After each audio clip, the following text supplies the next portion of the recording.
Hi, ladies and gentlemen. Welcome into the Coors Event Center side of the Colorado Buffaloes' 91-75 victory over the Stanford Cardinal. I'm Andrew Haubner, and with me, two of BSN's best, as always, Ryan Koenigsberg and Jake Shapiro. Are you number one, Jake? I think so. Okay, well, good. We'll just say BSN's number one and keep it diplomatic at least. Sure.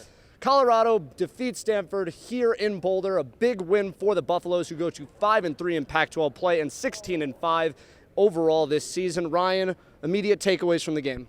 Obviously, the first thing you think about is Josh Fortune and George King absolutely shooting the lights out, 10 of 12 from behind the arc.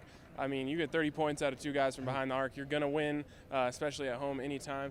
But to me, a big thing is, Tad Boyle talked after the game that Josh Scott came into this game not feeling too well, not sleeping too well recently. And put aside the fact that he still had 14 and 8, for his teammates to kind of go out there and pick him up on a night when he wasn't feeling his best, 0 for 5 in the first half, not what you normally expect out of Josh Scott. I think it's huge for his teammates to kind of come through for him on a night like this, especially guys like Josh Fortune and George King. Josh Fortune and George King, an absolutely torrid stretch from the three-point line. Shap, how important is it that guys like Josh and George can come together on a night when Josh Scott is not feeling well? I mean, tonight they were all that in a bag of potatoes, or potato chips on 90s night. I screwed it up. But the point being is when Josh Scott's going and when two of the wings and Torrey Miller are going for the Buffs, they're almost unstoppable. And you saw what they did tonight, a dominant offensive performance. They put up 91 against a Pac-12 opponent, and they were doing 91 points against these weaker opponents earlier in the season. But anytime you have guys go 6 of 9 shooting or better, you're looking at a team that's going to be hard to stop when they're just putting the ball in the net that easily. So when you have Josh Fortune and George King picking up that much slack for Josh Scott really doesn't have to do anything, honestly. The one thing that I think is incredibly impressive about Josh Scott is the fact that Tad stressed that he wasn't feeling well, he wasn't sleeping well. 14-8. Nice and quiet, and still an incredible performance out of a guy who's averaging 17.5 points per game, 9.8 rebounds per game. He's looking like Pac-12 Player of the Year potential here. Yeah, I mean, if 14 and 8 is what you get from him when he's feeling like crap and not sleeping, what are you going to get from him when he's feeling great and sleeping well?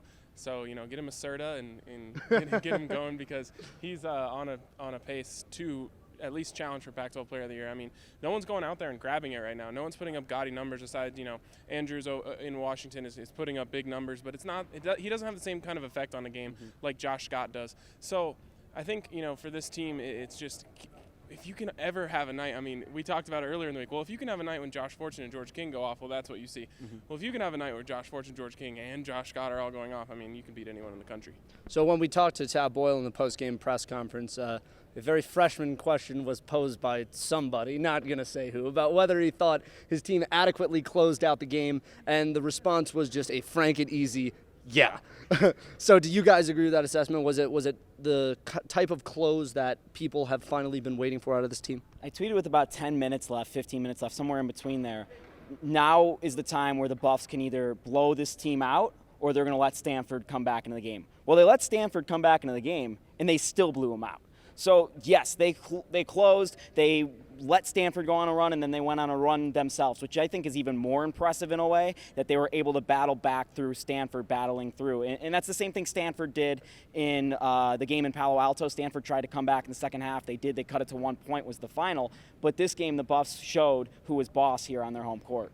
And a quiet night from one player in particular, Dom Collier. Even though he did impact the floor on both sides, we got to talk to Dom after the game. Let's hear what he had to say. Oh, it felt really good. I mean, we've been talking about that the whole year, that we couldn't close or we couldn't finish out games. But, we did that today, and then we worked a whole lot of practice on time and score and, end of the game situations so we could keep the lead. So it paid off today, and then it's fun to get the guys like the red shirt guys and the guys like Eli and them to get in and to just see them play, because they bust their tails in practice, so it's fun to get them out there. Oh, it's just real key, because at first we want to get the ball into Josh and the West, obviously, and then they draw so much attention, so we just have to be ready to, when they kick it out, just knock down shots, and that's what George and Josh Fortune did in the first half. And then they started to close out on the shooters, so that opened it up for Josh and West to start get going. They got a big game coming up this weekend against Cal, a team that you guys open Pac-12 play against. Is there anything that you guys will treat differently about this game as opposed to the first time you saw them this season? I think the first time I think we didn't defend really well, so I think we're defending well right now. So, and then against Stanford, obviously. So, we're just gonna go into Sunday just pissed off for what they did to us in California. Dom, appreciate it. Thanks, man. Thank you. So, guys, what do you make of Dom's comments? You know, they feel pretty confident going into Cal. Do you share that assessment? Yeah, I mean, the quote at the end there, the final one, is we're going to go in pretty pissed off. That's exactly the type of mentality Tad Boyle wants to see. That's exactly the mentality that these fans want to see. That's perfect. And speaking of Dom, I mean, Tad Boyle mentioned it in the post game. When they made that run that we talked about earlier, Dom took over. Tom took over the game. He calmed everything down. He got the ball to his playmakers like Josh Scott under the basket, who gets an and one, and everything kind of settled in. He made 4 free throws in a row. Dom has the ability to be the calming presence for this team when they need one, and tonight he was exactly that. Shep? Yeah, coming into the year, you talked about this on your podcast, Ryan, with Goose and Rumblin', about how this team needed a guard to step up and kind of be just a steady hand, whether that was going to be Xavier Talton being kind of like a Nate Tomlinson.